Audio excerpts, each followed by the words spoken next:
Hádam, dačo z toho bude. Rozhodol pre vás natočiť aj traktoristi prechádzajú. Ja neviem, či stratili traktor. Strašne ťažká robotka, áno. Neuveríte, k čomu som sa dneska dostal. Wow. Musím otočiť koliesko, lebo ten plúh v podstate pôjde na koliesku, keď bude zbalený, takže idem na to.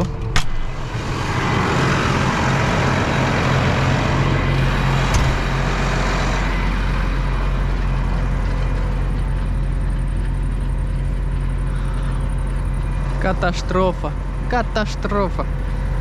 No, tu máme závlačku.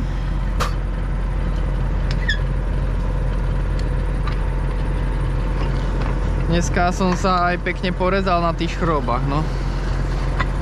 Takto si to otočím. Neviem, či tam síce dačo bolo vidno. Tak, zasadni. Teraz to tam dám. Ak to tam dám. Zachytil som sa. Je to tam? Je to tam.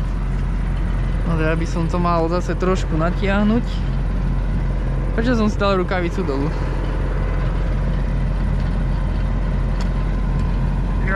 Vyťahol som ju skoro.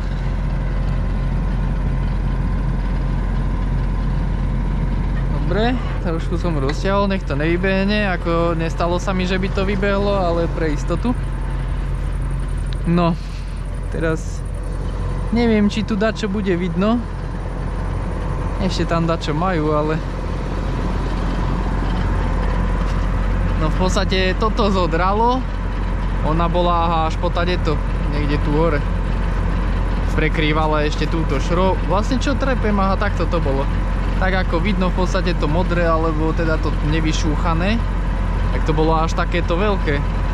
Toto zodralo, no a teraz derie druhú stranu, ale aj tá druhá strana už vyzerá celkom. No už to derie aj cez šrobu. Akože tá šroba bola trošku dlhšia. Šroba bola trošku dlhšia, ale už to reže aj cez ňu, no. Tie špičky sú v prdeli, no. Táto je ako tak, ale je voľná, no. Tu to povolilo aj do konca. Táto vyzerá byť OK. Toto je celé voľné voláko. A to má vôľu už tu. A toto sa nekýve, akože len toto má voláku vôľu. Táto je pevná. Aj táto, no tá, možno, že to zajtra skúsim teda dotiahnuť. No. Level 2, hej. Koliesko máme otočené.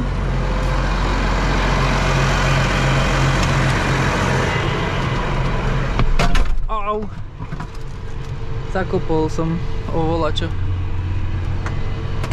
A odkopol som si krytku do tvora. Jejda.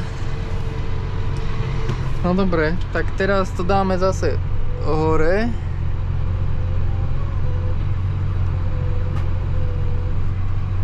No, teraz ho musím dať do stredu. Pardon.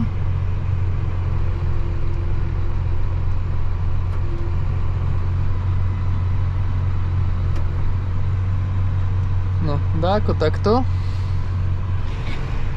No a pokračujeme level 2.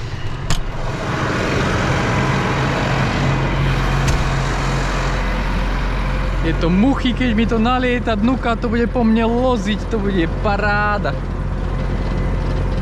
Teraz si to dám trošku dolu zase. Takto. Teraz to musím toto dať zaistiť. Teraz toto si v podstate len otočím, aby mi to potom senka zabehlo. Tak, toto som zaprel. To tam drží. No v podstate, aby sa vám pluh už neotáčal, tak tu je také istenie, taký bolček. Teraz si koliesko otočím tak, aby bolo do smeru. Keď si ho dobre dám, tak sa mi neotočí.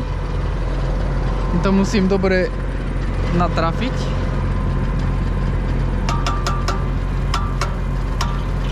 No, koliesko je v smere. Teraz to dám ešte dolu, až kým mi tretí bod nepovolí. Takto. Závlačku, pozor na prsty, lebo to cvaká. No. Vyberiem tretí bod.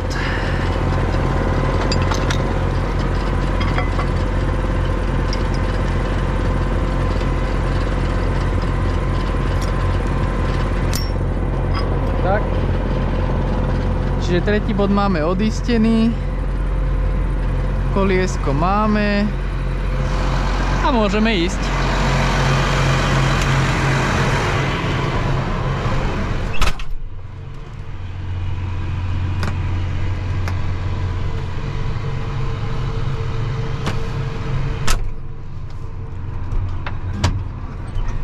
A neviem teda, či som spomínal aj to, že som sa porezal.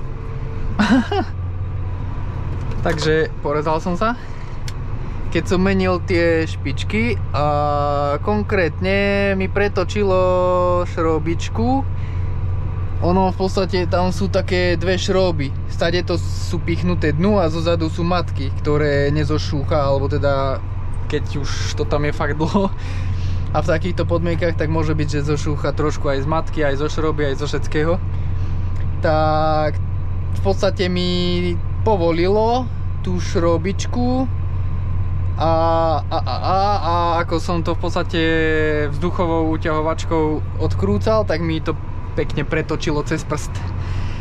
Takže tak som trošku zakrvácal, trošku som v podstate zakrvatil skoro všetky schody, čo vôbec na družstve máme, alebo teda schody, teda aspoň tie, čo idú do kancelárií a do sprch a tak, takže všade, kde som v podstate bol, tak som krvácal. Akože ja som si to aj držal druhou rukou, aj všetko toto, aby v podstate tá krv nebola všade, ale krvácalo to tak, že už z druhej dlane mi to tieklo. Takže tak, no akože nevyzeralo to, Boh vie ako pekne, ešte som sa na to ani dáko nepozeral, že v akom stave to v podstate je, takže dúfam, že to bude aspoň trošku OK, keď prídem domov, ten prst, no. No a teda takto sa ten pluh nesie, no. Teda nesie, áno, aj nesie, on sa sám nesie na koliesku. Takže cez jamy pomaly, lebo už vraj už bolo otrhnuté to koliesko, akože ono to dosť to péruje, no. Dosť to péruje na tom koliesku. Preto cez jamy idem pomalšie a tá naša cesta tu v podstate je taká, aká je, takže pomaly musím ísť, aj keby čo bolo. Alebo teda pomaly opatrne, hej, hlavne, no. Lebo teraz by asi nebolo pekné volať niekoho, že treba mi dvíhať pluh, že zlomilo sa mi koliesko alebo čo. Už vnúci by asi prišli mi pomôcť, ale není to také pekné, no. Teraz ich prosiť, keď už do polospánku sa začínajú ukladať, hádam o 8. Či? Kedy chodievajú spať družstevníci alebo farmári?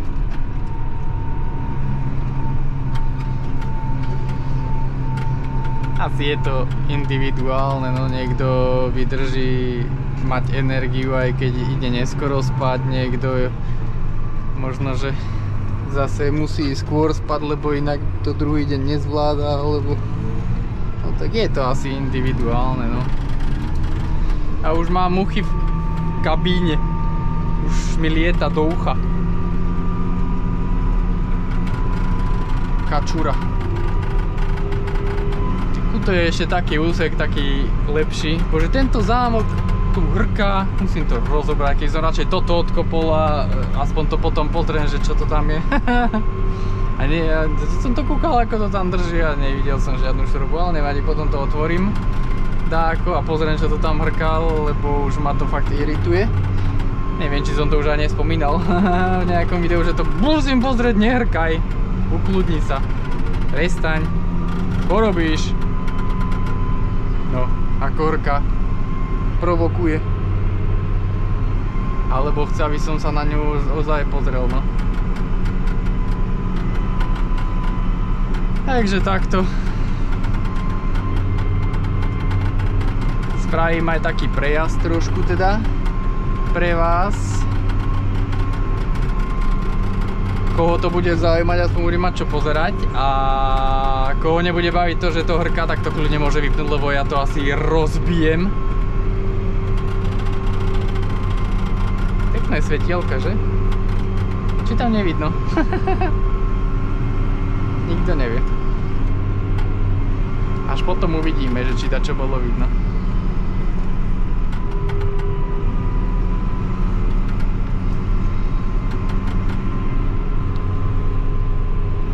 No a trochu mi tu blbne elektronika očividne, lebo mi tu vyskakujú akože chybové kódy, teda chybové kódy nie, ale chybové správy mi tu vyskakujú,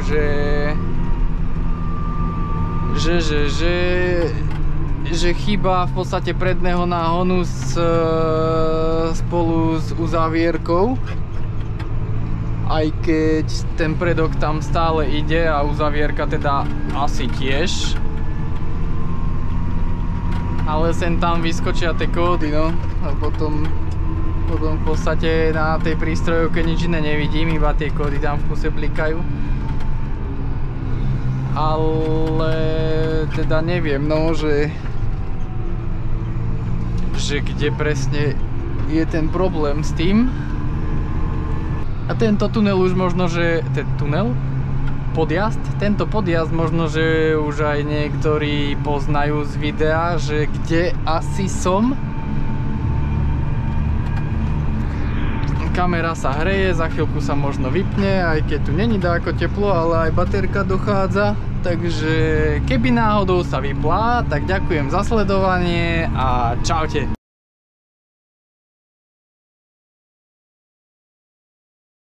Zakývajte pekne.